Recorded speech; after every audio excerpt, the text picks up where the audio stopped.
करीम अम्माबाद तबारक कमा वरद फ़ी सूरतिन तीन औज़ु बिल्लाहि मिनश शैतानिर रजीम बिस्मिल्लाहिर रहमानिर रहीम लक़द खलक़नल इंसान फ़ी अहसनि तक़वीम सदक़ल्लाहुल अलियुल अज़ीम व सदक़ रसूलुल्लाह खैर खल्क़िहिम अजमईन आमीन या रब्बल आलमीन। First of all, we must be thankful to the power of all powers, Allah subhanahu wa ta'ala, who has given me this very opportunity that I am going to present a talk on thyroid gland, the most important gland in our body. तो dear students, आपको पता ही है कि मैं बीच बीच में आपके सामने आता हूँ रिगार्डिंग डिफरेंट टॉपिक्स के हवाले से। आज जिस टॉपिक का इंतखाब मैंने किया है उस टॉपिक का नाम है थायराइड ग्लैंड। ये इस टॉपिक का इंतखाब मैंने इस वजह से किया क्योंकि मुझे लग रहा है कि हर किसी घर में अगर हम देखेंगे हर कोई वहां पे इस थायराइड के हवाले से कोई ना कोई प्रॉब्लम है, चाहे वो problem in the form of hyperthyroidism है या हाइपोथायराइडिज्म।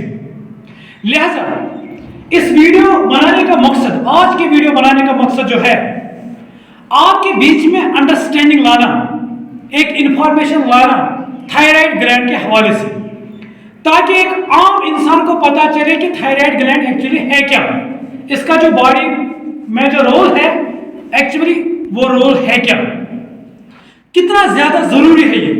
आप देखो आजकल अगर आप डॉक्टर के पास जाओगे तो कोई प्रॉब्लम आप शिकायत करोगे तो वो आपको पहले एडवाइस करेगा कि आप अपना TSH चेक कराओ, क्योंकि इसका TSH चेक करने का वजह जो है थायराइड ग्लैंड जो ये मेन ग्लैंड है बॉडी का, ऑलमोस्ट मैक्सिमम जो बॉडी के सेल्स है वहां पे इसका असर देखा जाता है। लिहाजा ज्यादा ज्यादा डिटेल में ना जाते हुए मैं आपको ऐसी इंफॉर्मेशन शेयर करूंगा, ये मैंने पहले आप में लिखा है चैनल थ्रू कि ऐसी इंफॉर्मेशन की आपको किताब ढूंढने की जरूरत नहीं पड़ेगी। लिहाजा ये जो थायराइड ग्लैंड है एंडोक्राइन ग्लैंड है, ये first of all it is an endocrine gland. और एंडोक्राइन ग्लैंड का ये मतलब है कि ये जो ग्लैंड्स होते हैं ये अपनी सिक्रीशन डायरेक्ट ब्लड में डालते हैं और फिर ब्लड के जरिए से जो टारगेट सेल्स है वहां पे पहुंच के वो अपना इफेक्ट शो करते हैं। लिहाजा ये जो थायराइड ग्लैंड है आप देखो, ये जो विंड पाइप है हमारी विंड पाइप, यानी जिसको हम ट्रैकिया बोलते हैं, ट्रैकिया एयर पाइप जो है, इसी ट्रैकिया में ये प्रेजेंट होता है। ये जो ट्रैकिया है ट्रैकिया के ऊपर ये प्रेजेंट होता है, लेकिन ये बाइलोब्ड स्ट्रक्चर है, बाइलोब्ड, इसके दो लोब्स हैं। सपोज एक ये लोब है, एक इसका ये लोब है, और यही जो हमारा साउंड बॉक्स है, साउंड बॉक्स के बिल्कुल नीचे ये पाया जाता है। और अगर हम ये व्यू देखेंगे तो ये इसकी वेंट्रल व्यू होगी, सामने वाले व्यू कैसे दिखता है ये। लेकिन अगर हम ये व्यू देखें इसकी डॉर्सल व्यू, डॉर्सल व्यू में ये इसके ऊपर इसके बीच में प्रेजेंट है और एक ग्लैंड जिसको हम बोलते हैं पैराथायराइड ग्लैंड्स। ये छोटे छोटे इसमें पैराथायराइड ग्लैंड्स प्रेजेंट होते हैं। तो ये जो थायराइड ग्लैंड है, मैंने पहले ही आपको कहा है कि बॉडी में इसका एक इंपॉर्टेंट रोल है, इंपॉर्टेंट रोल। और अब हम जरा देखेंगे ये जो ग्लैंड है, थायराइड ग्लैंड है, ये यहां पे मैंने बाइलोब्ड स्ट्रक्चर आपको दिखाया है, ये किन सेल्स के, इसके जो अगर हम इसका क्रॉस सेक्शन लेंगे, क्रॉस सेक्शन अंडर माइक्रोस्कोप देखेंगे तो इसमें से किस टाइप के सेल्स पाए जाते हैं। तो ये देखकर हमें पता चला कि ये इसमें दो टाइप्स के सेल्स प्रेजेंट होते हैं। आप जरा इसको यहां पे देखें, एक तो फॉलिकुलर सेल्स और दूसरी जो पैराफॉलिकुलर सेल्स प्रेजेंट होते हैं किसके, थायराइड ग्लैंड में।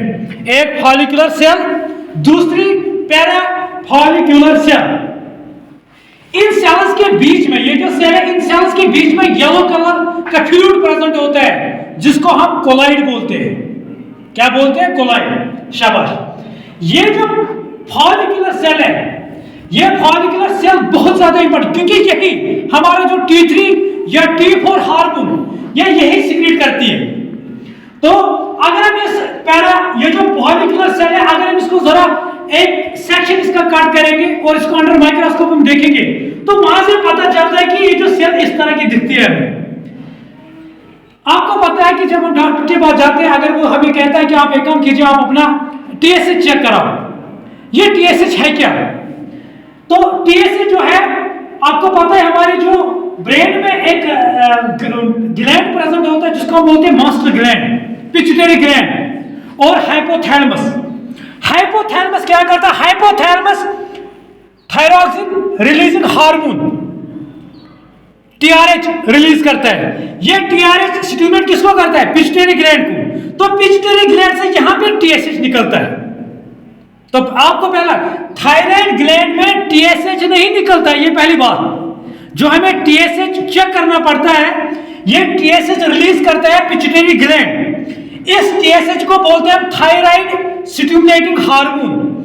ये जो thyroid stimulating hormone pituitary gland ने रिलीज किया, तो ये कहां पे जाता है? ये हमारे ब्लड में जाके, ब्लड वेसल्स के में जाके कहां पे जाते हैं? सपोज ये हमारी ब्लड वेसल है, इस ब्लड वेसल में ये टीएसएच गया और टीएसएच सीधे गया कहां पे?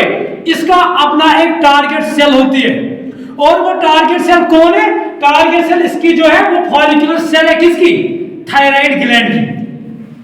गो इसका ये मतलब है पिट्यूटरी ग्लैंड से जो थायराइड स्टिमुलेटिंग हार्मोन रिलीज हुआ, वो ब्लड में जाके कहां पे पहुंचा ये यहां पे फॉलिकुलर सेल में। इस फॉलिकुलर सेल में जीपीसीआर एक रिसेप्टर होता है, इसी रिसेप्टर पे ये बाइंड होता है। कौन? टीएसएच।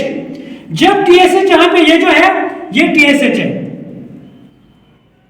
जब टीएसएच यहां पे बाइंड होता है इस रिसेप्टर पे, फॉलिकुलर सेल के रिसेप्टर पे, तो अंदर से ये क्या करते हैं? अंदर से किसी जीन की ट्रांसक्रिप्शन कराता है। जब अंदर से यहां पे जीन की ट्रांसक्रिप्शन होती है, तो ट्रांसक्रिप्शन में वहां से एक थायरोग्लोबुलिन रिलीज होता है, सीक्रेट होता है, उसी वही जीन फॉर्म होता है, वो एक प्रोटीन बनता है वहां पे जिसको हम बोलते हैं थायरोग्लोबुलिन्स। ये थायरोग्लोबुलिन्स के बीच में यहां पे इनके ऊपर प्रेजेंट होता है टायरोसिन रेजिड्यूज। कहां से ये निकला?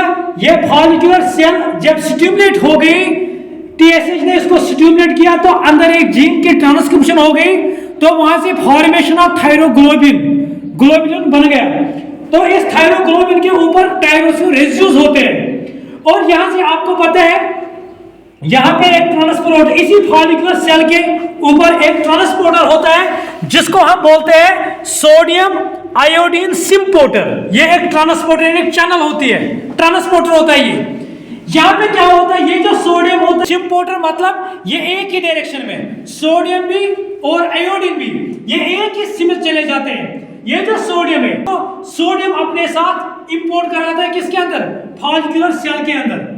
जब ये आयोडीन यहां पे पहुंचा, आयोडीन होता है नेगेटिव फॉर्म में, ये तो रिड्यूस्ड फॉर्म में होता है, और जब ये सेल के अंदर चला जाता है, फॉलिकुलर सेल के अंदर, फिर यहां पे और एक ट्रांसपोर्टर होता है जिसको हम बोलते हैं पेंड्रिन। क्या बोलते हैं? पेंड्रिन। इस पेंड्रिन के साथ यहां पे आयोडीन बाहर निकलता है, तो यहां पे आयोडीन की ऑक्सीडेशन होती है। लिहाजा अगर ये रिड्यूस्ड फॉर्म में होता है, यहां पे इसकी ऑक्सीडेशन होती है और ऑक्सीडाइज्ड स्टेट में रहता है। इसके बाद जो यहाँ पे थायरोग्लोबुलिन्स यहाँ पे फॉर्म हो गए, तो ये जो आयोडीन होता है, ये इन टायरोसिन के रेजिड्यूज के ऊपर बाइंड होता है। जब ये रेजिड्यूज के ऊपर बाइंड होता है, फिर इसके बाद क्या होता है? ये जो थायरोग्लोबुलिन्स होते हैं उनकी थोड़ी सी प्रोसेस की जाती है। प्रोसेस के बाद इस पेप्टाइड चेन को रिमूव किया जाता है, और यहाँ पे हमें जो बनता है उसको हम बोलते हैं डाई आयोडीनाइजेशन प्रोसेस होती है। इसको दो आयोडीन इस टायरोसिन के ऊपर बाइंड होते हैं, फिर इसके ऊपर ये बन जाता है हमारा T4, जो ऐसे, क्योंकि जब डाई आयोडीनाइजेशन होती है तो हमारा थायरॉक्सिन या वजूद में आता है, जिसको हम सिंपली बोलते हैं T4, क्योंकि इसके ऊपर 4 आयोडीन्स होते हैं। और क्वेश्चन यहां से बनता है, ये उम्मूमन नीट में भी क्वेश्चन आता है, ये उम्मूमन आपके जो भी कम्पिटिटिव एग्जाम होता है साइंस के हवाले से, क्योंकि ये जो हमारा T4 है थायरॉक्सिन हार्मोन, ये जो इसमें इसके फॉर्मेशन के लिए जरूरी होता है आयोडीन। अगर यहाँ पे आयोडीन की कमी हो जाएगी तो ये जो T4 है, ये T4 की फॉर्मेशन फिर हमारे बॉडी में इस T4 हार्मोन की लेवल कम हो जाएगी, जिसकी वजह से हमें बहुत सारे प्रॉब्लम आगे हो जाएगी। लिहाजा ये जो T4 हार्मोन वजूद में आ गए हैं जिसको हम बोलते हैं थायरोक्सिन, इस थायरोक्सिन को फिर ये फॉलिकुलर सेल अपटेक करती है, यानी ये इसको अंदर लेती है। अंदर लेने के बाद वहां से T4 को कन्वर्ट किया जाता है T3 में, यानी यहाँ पे जब इसको कन्वर्ट जब ये अपटेक किया जाता है फॉलिकुलर सेल, फिर वहां से एक आयोडीन को मतलब रिमूव किया जाता है जिसको हम बोलते हैं डीआयोडीनाइजेशन। फिर वहां से T3 की फॉर्मेशन होती है। ये जो T3 है ये एक्टिव हार्मोन है, यानी ट्राई थायरोआयोडीन जिसको हम बोलते हैं। ये क्या करता है, ये फिर टारगेट सेल में, यानी दोनों या T3 या T4 ये दोनों टारगेट सेल पे चले जाते हैं। टारगेट सेल मतलब जहां इनका काम है, क्योंकि मैक्सिमम ऑफ सेल जो हमारे बॉडी के अंदर है वहां पे इस ये जो थायरोक्सिन है यानी T4 या T3 है उनका मेन रोल होता है तकरीबन ऑलमोस्ट इन एवरी सेल, क्योंकि ये हमारे ओवरऑल मेटाबॉलिज्म को कंट्रोल करते हैं। लिहाजा जब ये टारगेट सेल में चले जाते हैं तो टारगेट सेल में फिर क्या होता है, ये न्यूक्लियस के अंदर चला जाता है। कौन? T3 T4 जब सेल के अंदर पहुंचते हैं, टारगेट सेल के अंदर पहुंचते हैं, सपोज ये टारगेट सेल है, यहाँ पे जब ये अंदर चले जाते हैं, इस ये जो साइटोसोल है, साइटोसोल में T4 को कन्वर्ट किया जाता है T3 में, और ये T3 हमारे जो टारगेट सेल का न्यूक्लियस है उसके अंदर चला जाता है।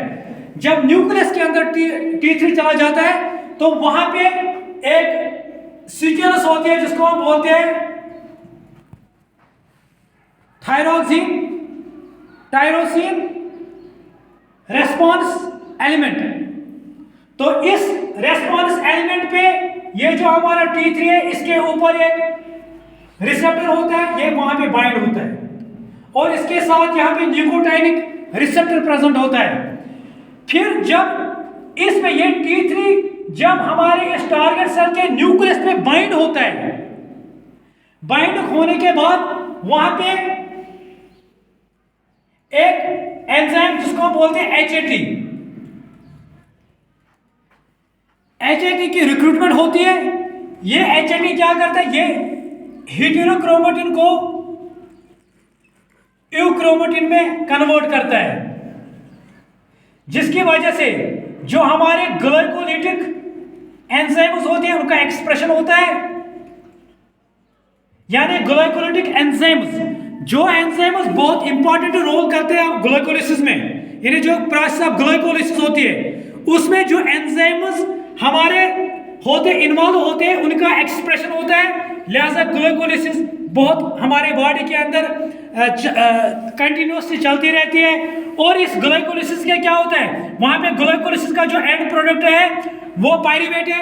पायरीवेट एस्टेट कोएंजाइम से मिला के T3 में चला, जिसको हम बोलते हैं क्रेबस साइकिल में पहुंचता है। फिर क्रेबस साइकिल से वहां पे जो हमारे NADPH या जो हमारे GTP ये फिर इलेक्ट्रॉन ट्रांसपोर्ट चेन में चले जाते हैं, जिससे हमारी ATP फॉर्मेशन होती है और हीट प्रोडक्शन होती है।